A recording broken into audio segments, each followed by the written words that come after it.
In the name of God, most gracious, most merciful. My statement today will be entitled, For Yemen, for the World.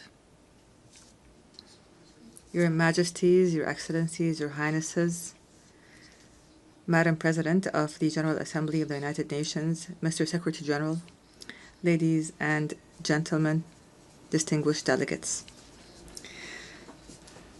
I would first like to offer Madam Annalena Baerbock and her friendly country, the Federal Republic of Germany, I'd like to offer them our sincere congratulations on her election as President of the United Nations General Assembly. I wish her success in leading this session, which we attach great importance to as under the slogan, Better Together for Peace, Development and Human Rights. I would also like to commend the efforts of the Secretary General of the United Nations, Mr. Antonio Guterres. We look forward to working with these two leaders of the United Nations to champion peace and human rights in Yemen and to offer protection to the relief staff that have been kidnapped by the terrorist Houthi militias that are backed by the Iranian regime.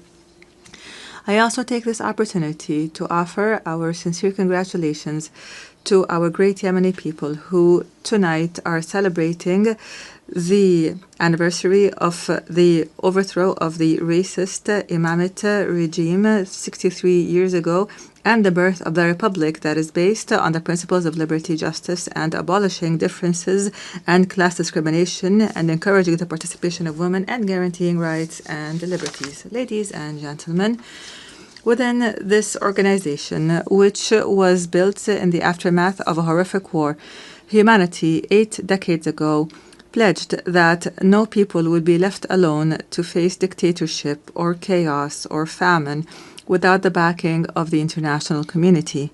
You pledged, and we pledged along, that this organization will safeguard human dignity and the rights of peoples to live in dignity, security, development, and peace. And today, after all these years have passed, we pose to you the same fateful question from the Yemeni people, whether these values and principles continue to exist or not, or else what would it mean for our country to be left hostage to the Iranian regime's expansionist schemes and its militias that use hunger as a weapon, religion as a tool, and maritime passages as a means of blackmail? What does it mean for this country with an ancient history to become one of the most dangerous hotspots of terrorism, cross-border terrorism in the world?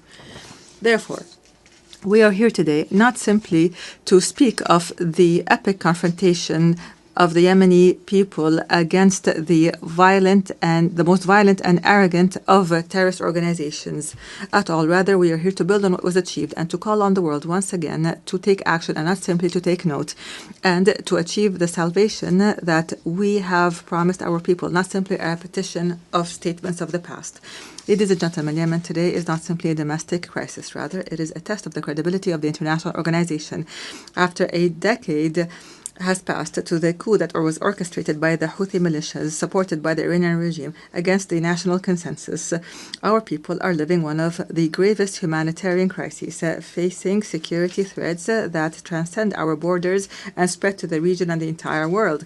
The Houthi militias are no longer a rebel group in a remote area in the country. Rather, the Houthi militias are an international terrorist organization armed to the teeth with an advanced Iranian arsenal, including ballistic missiles and drones and booby-trapped boats and sea mines and fissile projectiles and other qualitative weapons that are internationally banned.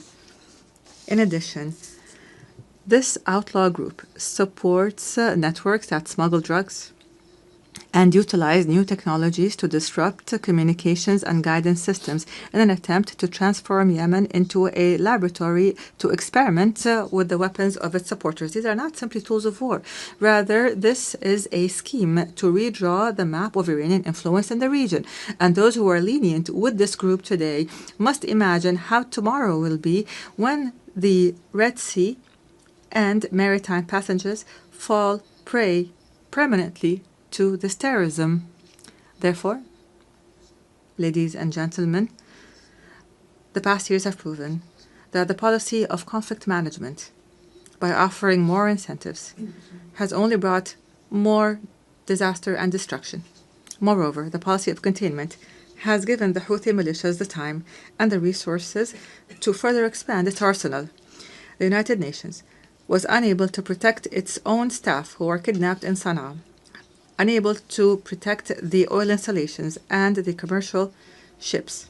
It has become clear that the peace we seek cannot be asked for, but must be imposed by force.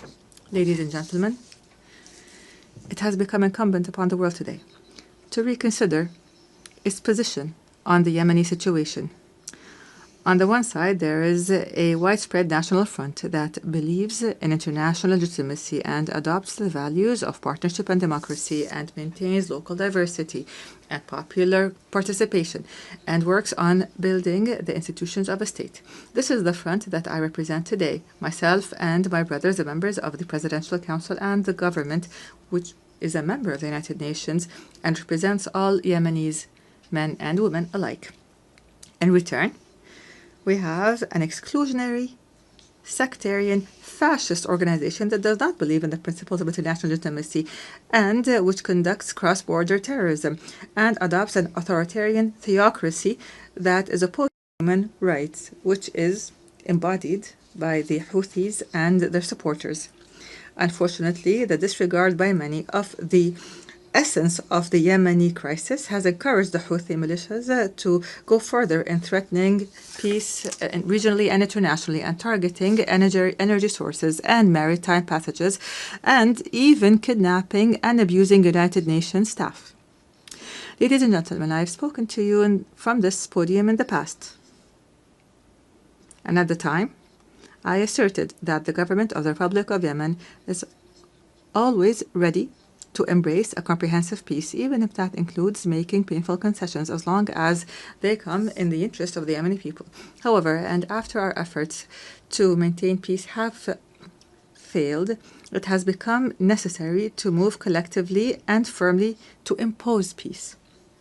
Therefore, I call on you today to form an effective international coalition to restore security and stability to Yemen, a coalition that would rebuild the institutions of the state and would liberate the country from the clutches of the militias and all forms of terrorist groups. Ladies and gentlemen, the United Nations General Assembly, in its 80th session, seems to be in dire need to prove to its members that international law is not simply a myth, and that the rules-based international order is not simply a selective call. Yemen and Gaza, in this context, are the moral testing ground of this important organization. They are the place where we can definitely confirm that the might of right is still able to confront the right of might. And here, the Palestinian cause lies in the heart of this issue as a wound that continues to bleed and the central cause of the Arab people, which is now also witnessing an important transformation. So the overwhelming recognition of an independent state. And here we would like to express our sincere gratitude to our brothers and sisters in the Kingdom of Saudi Arabia for their efforts, along with their French partners, to achieve these unprecedented political gains. We'd also like to confirm here our full support for the Palestinian Authority and the two-state solution in accordance with international legitimacy resolutions and the Arab Peace Initiative. And we call upon the rest of the member states to recognize Palestine and to support the rights of its people and their dignity. And at the same time, we reiterate our rejection of the use by outlaw militias of this just cause that has as a trading card, which has only brought Palestine more isolation and destruction. Your Majesties, Excellencies, and Highnesses, in the midst of this suffering of the Yemeni people that has lasted for 11 years, our brethren have not left us alone. Namely, the Kingdom of Saudi Arabia, the United Arab Emirates, who have not only worked to protect the Yemeni state from collapse, but for the entire region from falling into the clutches of the Iranian scheme. They have presented a practical model of strategic partnership based on development. The world must adopt this model and not simply watch it.